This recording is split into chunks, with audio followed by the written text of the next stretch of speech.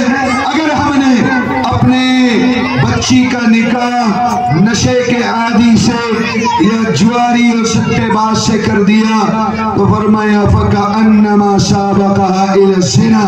جس بچی کی عزت و آبرو کی حفاظت آپ نے کی 20 سال تک، اب سب نے مل کر اس کا نکاح کرنے کا ارادہ کیا. دیکھو اللہ کے نبی نے فرمایا تُنْكَحُ الْمَرْأَةُ لِأَرْبَعٍ. جب بچے بچی کا نکاح کرتے ہیں، رشتہ طے کرتے ہیں تو 4 چیزیں دیکھی جاتی ہیں. اللہ کے نبی نے فرمایا 3 کو نہ دیکھو، 4تھی چیز دیکھو، کامیاب ہو جاؤ گے. نکاح کیوں کرتے ہیں؟ پہلی وجہ اما لمالها، یا تو اس لیے نکاح کر رہے ہو کہ یہ لڑکی مال لے کر آئے گی، جہیز لے کر آئے گی، ٹریکٹر بلیرو اور گاڑی لے کر آئے گی، لاکھوں کی نقدی لائے گی، اس لیے نکاح کر رہے ہو. ایک سوچ تو یہ ہے.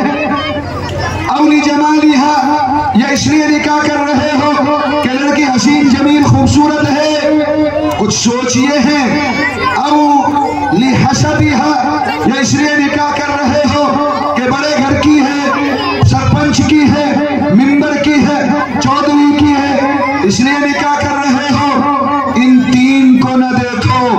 او لدینها، یا اس لیے نکاح کر رہے ہو لڑکی کی دین کی وجہ سے، اخلاق کی وجہ سے. لڑکی صوم و صلاۃ کی پابند ہے، باحیا ہے، بااخلاق ہے، دیندار ہے، اس لیے نکاح کر رہے ہو. اسی لیے نکاح کرو. فاظفر بذات الدین، دیندار لڑکی سے نکاح کرو. یہ کامیابی کی ضمانت اور گارنٹی ہے. لیکن ہمارا معیار بدل گیا. ہم سب کچھ دیکھتے ہیں، زمین، جائیداد، گاڑی، دکان، بنگلے، ملازمت، ہر چیز دیکھتے ہیں، لیکن لڑکا لڑکی کا دین اور اخلاق نہیں دیکھتے. پھر نتیجہ ہمارے سامنے ہے. یا تو 6 مہینے سال کے بعد لڑکا لڑکی میں مزاج نہیں مل رہا، دونوں خاندانوں میں مزاج نہیں مل رہا. پھر کیا ہوتا ہے؟ یا تو لڑکی پھانسی کا پھندا چوم جاتی ہے، یا لڑکا پھانسی پر لٹک جاتا ہے، یا پھر طلاق کی نوبت آ جاتی ہے. پوری میوات کا حال بتا رہا ہوں. فرمایا فَلَا تَزَوَّجُوا ابْنَتَهُ. اپنی بیٹی کا نکاح ایسے نشیڑی کے ساتھ، جواری کے ساتھ نہ کرو. اگر کر دیا تو کیا ہوگا؟ لاکھوں روپیہ خرچ کر کے دلہن کے جوڑے میں سجا کر، گاڑی میں بٹھا کر، لاکھوں روپیہ برباد کر کے نم آنکھوں سے روتے ہوئے اپنی بچی کو تم بھیج رہے ہو کہاں؟ فَكَأَنَّمَا سَابَقَهَا إِلَى الزِّنَا. سب مل کر اپنی بچی کو زنا کے لیے دھکا دے رہے ہو، بدکاری کے. نہیں رو جوسی ملے گا ہی نہیں. ایسا مجمع میں نے پہلی مرتبہ دیکھا ہے. کچھ فرق نہیں پڑ رہا میرے خیال میں. کتنا خطرناک ہے جواری، شرابی، سٹیلچی، نشیڑی سے اپنی بیٹی کا نکاح کرنا. ایسا ہے جیسے زنا کے کے اڈے پر بٹھا دینا. کیسے؟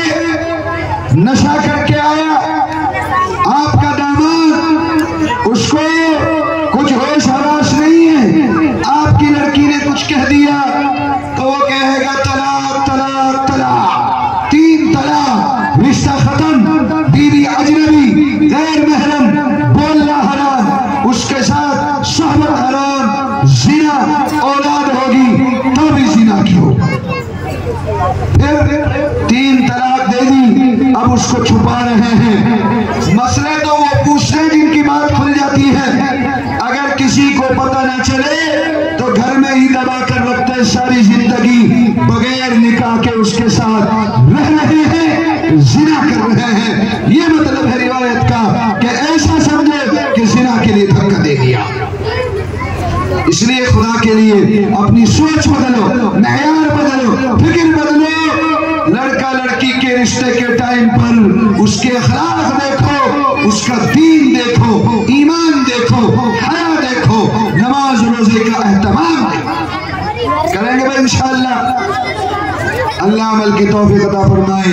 تو میں عرض کر رہا تھا، اللہ کے نبی نے فرمایا کیف بکم، تمہارا ایمان کہاں چلا جائے گا؟ اذا فسدت نساؤکم وفسق شبانکم، جب تمہاری عورتیں آوارہ ہو جائیں گی اور تمہارے نوجوان کرمنل بن جائیں گے. آج مسلمان نوجوان، میوات کا نوجوان ان جرائم میں، جوا، سٹا، شراب اور نشے کے جرائم میں گرفتار ہو چکا ہے. اللہ ان کی حفاظت فرمائے. اولکس کا کاروبار پوری قوم کر رہی ہے، آن لائن ٹھگی کا کاروبار پوری قوم اس پر ملوث ہو چکی. اللہ حفاظت فرمائے. پہلے ایک مخصوص علاقہ کرتا تھا، اب تو ہر گاؤں یہ برائی انجام دے رہا ہے. حلال کمانے کو جی نہیں کرتا، حلال سے پیٹ نہیں بھرتا، اور وہ زمانہ آ چکا ہے. اللہ کے نبی نے فرمایا تھا سیأتی علی الناس زمان، میری امت پر ایک ایسا زمانہ آئے گا لا یبالی المرء ما اخذ من المال ام من الحلال ام من الحرام، کہ ایسا وقت آ جائے گا کہ مسلمان یہ نہیں دیکھے گا کہ یہ مال حلال ہے کہ حرام. بس ایک ہی دھن ہوگی کہ مال آئے چاہے جیسے اور جہاں سے آئے، چوری کا ہو، ڈکیتی کا ہو، لوٹ مار کا ہو، اولکس کا ہو، فراڈ کا ہو، قتل بازی کا ہو، بلیک میل کا ہو، جوئے شراب کے ذریعے سے آئے، پیسہ آئے. یہی فکر ہوگی، یہی دھن ہوگی، اور وہ حالات اب آ چکے.